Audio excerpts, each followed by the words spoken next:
విశాఖలో GVMC 49వ ward Muralinagar మసీద్ వద్ద విషాదం చోటు చేసుకుంది. తన స్నేహితులతో వరుణ్ అనే యువకుడు ఆన్లైన్ వీడియో గేమ్స్ ఆడుతుంటే కొంతమంది యువకులు అక్కడికి వచ్చి గొడవకు దిగారు.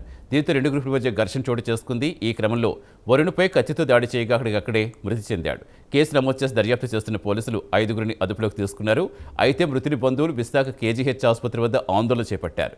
ఈ కేసులో సమగ్ర దర్యాప్తు చేపట్టాలని కోరుతున్న మృతుని బంధువులతో మా correspondent Narasimha face to face.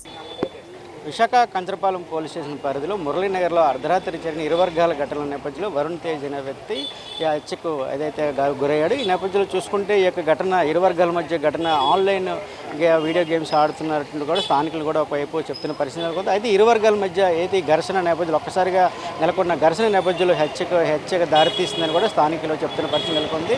చూసుకుంటే ఇప్పటికే ఏక మృతదేహాన్ని కూడా శవపంజరం ఎత్తి విశాఖ కేజీకి అయితే తరలించారు. ఇప్పుడు మనం చూసుకుంటే విశాఖ కేజీహెచ్ మార్చరీ వద్ద ఉన్నాము. చూసుకుని ఆ బంధువులు ఏదైతే వరుణ్ తేజ్ యొక్క బంధువులు అయితే మనతో పాటు ఉన్నారు. ఈ ప్రమాదం గల కారణాలు అయితే పాత కక్షలు ఉన్నాయా ఏంటంటే దీనిపై కూడా మరింత సమాచారం అడిగే వాళ్ళ బంధువులు అడిగే ప్రయత్నం చేద్దాము. అయితే వరుణ్ తేజ్ మీకు ఏమవుతారు మా? యాక్చువల్లీ ఇది వరుణ్ తేజ్ కాదు, వరుణ్ రాజ్ మా తమ్ముడండి, సొంత తమ్ముడు. ఏమైందంటే ఈవినింగ్ అని బర్త్డే పార్టీకి అని వెళ్ళాడు. యాక్చువల్లీ మార్నింగే వెళ్ళిపోయాడు క్రికెట్ ఆడేసి వస్తాను అని.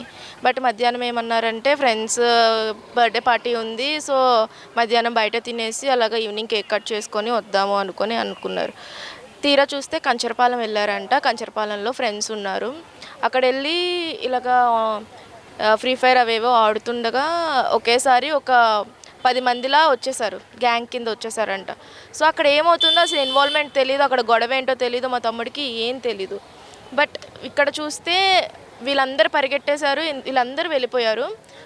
మా తమ్ముడు తప్ప వీళ్ళందరూ వెళ్ళిపోయారు. మా తమ్ముడు ఏంటి వీళ్ళు పరిగెడుతున్నారు కదా అని చెప్పి అలా జస్ట్ నార్మల్గా వెళ్తూ ఒక దగ్గర ఆగిపోయాడు. ఇంకా మనకి సంబంధం లేదు కదా అని చెప్పి ఓకే బండి దగ్గరికి వెళ్దామని చెప్పి బండి దగ్గరికి వెళ్తే ఇంకా ఆ బండి చుట్టూ సర్కిల్ చేసేసి వాడికి చెవు దగ్గర కొట్టేశారు. చెవుకి ఒక మేక్ లాంటివి రాడ్లు టైప్ ఉంటాయి కదా, దాంతో కొట్టారు.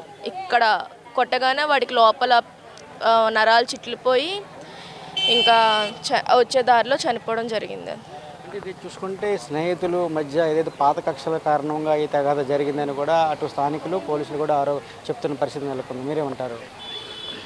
స్నేహితులు అంటే అసలు ఫస్ట్ ఆఫ్ ఆల్ ఏటవుతుందో వాడికి తెలియాలి కదా.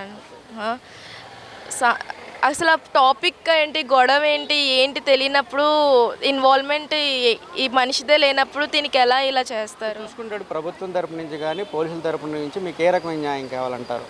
న్యాయం జరగాలి. ఎందుకంటే ఇప్పుడు ఒక 3 months జైలు శిక్ష వేస్తామంటే మా తమ్ముడు వచ్చేస్తాడా? రాలేడు. అప్పుడు ఇది పూర్తిగా ఇలాంటివి ఆపాలి. ఇలాంటివి ఆపకుండా ఒక దగ్గర సెక్యూరిటీ లేకుండా ఇంతలా జరుగుతున్నప్పుడు వీళ్ళు ఏ రెస్పాండ్ అవ్వకుండా ఉన్నారు, అది కరెక్ట్ కాదు కదా. సో మా తమ్ముడు అయితే మాకు కావాలి. ఎలాగో రాడు, పోనీ దీన్ని నేను ఇలాంటి వాటి మీద ఆపాడు. ఇప్పుడు మా తమ్ముడు కాదు, రేపు పొద్దున్న ఇంకెవరో అవుతారు, మరి అప్పుడేం చేస్తారు?